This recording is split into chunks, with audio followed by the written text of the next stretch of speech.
ప్రకాశం జిల్లా కనిగిరి పట్టణం పసుపుమయమైంది.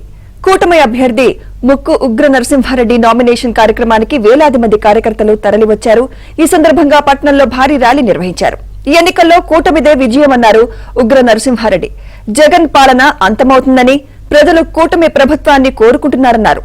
గెలిస్తే కనిగిరిలో అభివృద్ధి సంక్షేమమే ధ్యేయంగా పనిచేస్తాను అంటున్న ఉగ్ర నరసింహారెడ్డితో మా ప్రతినిధి వెంకట్రావు ఫేస్ టు ఫేస్. ప్రకాశం జిల్లా కనిగిరి టీడీపీ అభ్యర్థిగా డాక్టర్ ముక్కు ఉగ్ర నరసింహారెడ్డి నామినేషన్ దాఖలు చేశారు. కనిగిరి పట్టణంలో పెద్ద ఎత్తున భారీ ర్యాలీ నిర్వహించిన తర్వాత నామినేషన్ దాఖలు చేశారు.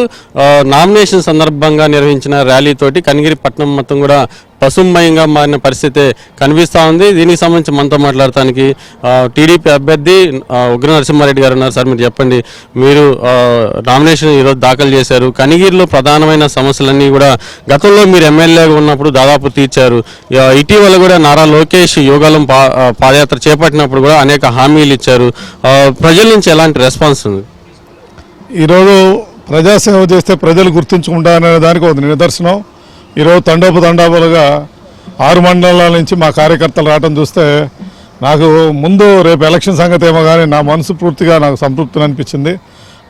ఒక విధంగా నాకైతే కన్నీటి భరతం కూడా కావడం జరిగింది. ఇంత జనాభా ఇంత ఎండలో ఒక నాయకుడు పిలుపు మేరకు, పార్టీ పిలుపు మేరకు ఇంతమంది వచ్చినందుకు నాకైతే చాలా హ్యాపీ అనిపించింది.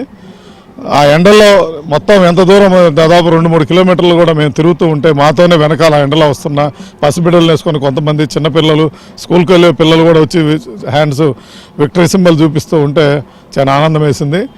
ఆ రోజు మేము చేసిన పనులు ప్రజలు గుర్తుంచుకున్నారు. ఈరోజు తిరిగి తెలుగుదేశం ప్రభుత్వం వస్తేనే ఈ కనిగిరి బాగుపడుద్ది. ఉగ్రన్న వస్తే ఆగిపోయిన ఈ నిమ్స్ కానీ, IIIT కానీ, రైల్వే లైన్ కానీ, వెలుగొండ ప్రాజెక్టు కానీ, ఇంటింటి కొలాయి, తర్వాత ఈ గవర్నమెంట్ హాస్పిటల్ దౌర్భాగ్య పరిస్థితి, కనీసం మత్తు డాక్టర్ లాగా 10 సంవత్సరాల నుంచి సర్జరీ లేక ఇబ్బంది పడుతున్న ఈ దశలన్నీ మా బాధలు తెలిసిన ఉగ్ర వస్తేనే ఇది సాధ్యమని చెప్పి వాళ్ళంతా అంత మద్దతు తెలిపినందుకు నా మీద బాధ్యత పెరిగింది. అదేవిధంగా అవన్నీ కూడా చేయాలనే సంకల్పంతో నేను రాజకీయాల్లోకి వచ్చాను తెలియజేస్తాను. అంటే గత 5 ఏళ్లలో కూడా వైసీపీ ప్రభుత్వంలో ఏదైతే టీడీపీ శ్రేణుల మీద అనేక కేసులు నమోదు చేశారు, భయభ్రాంతులకు గురి చేసిన పరిస్థితి. అటువంటి పరిస్థితి నుంచి సిట్టింగ్ ఎమ్మెల్యేని కూడా ఇక్కడి నుంచి తొలగించి లోకల్గా ఉండే ఒక నాయకుడిని తీసుకొచ్చి పోటీ చేయాల్సిన పరిస్థితి వచ్చింది. ఇటువంటి పరిస్థితిని ఎలా చూస్తారు? ఇవన్నీ ఏం లేదు, వీళ్ళు పని చేయకుండా అదేదో ప్రజలు మర్చిపోతారు. ఆ నాయకుడు మాట చెప్పిన తప్పడం అనేది వాళ్ళకి అలవాటు కాబట్టి ఈ మాట చెప్పారు, ఇక్కడ చేయలేదు. ఇప్పుడు ప్రజల దగ్గరికి వెళ్తే ఏం సమాధానం చెప్పలేక క్యాండిడేట్ని మార్చారు.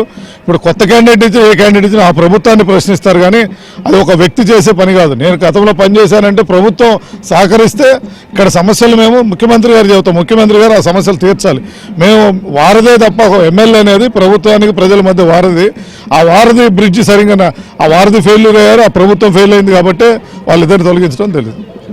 ఇది ప్రధానంగా చూస్తే ఏదైతే తెలుగుదేశం పార్టీ హయాంలో కనిగిరి అభివృద్ధి ప్రధాన లక్ష్యంగా పనిచేస్తామని చెప్పని డాక్టర్ ఉగ్ర నరసింహారెడ్డి చెప్తున్నారు. దీంతో పాటు ఏదైతే టీడీపీ అధికారంలోకి వచ్చిన వెంటనే కనిగిరిలో గత ప్రభుత్వంలో చేపట్టిన ఏదైతే అభివృద్ధి పనులు ఆగిపోయాయో వాటన్నింటిని కూడా తిరిగి ప్రారంభిస్తామని చెప్పని చెప్తున్నారు. కెమెరా పర్సన్ మనోజ్ కుమార్తో వెంకట్రావు, ABN ఆంధ్రజ్యోతి.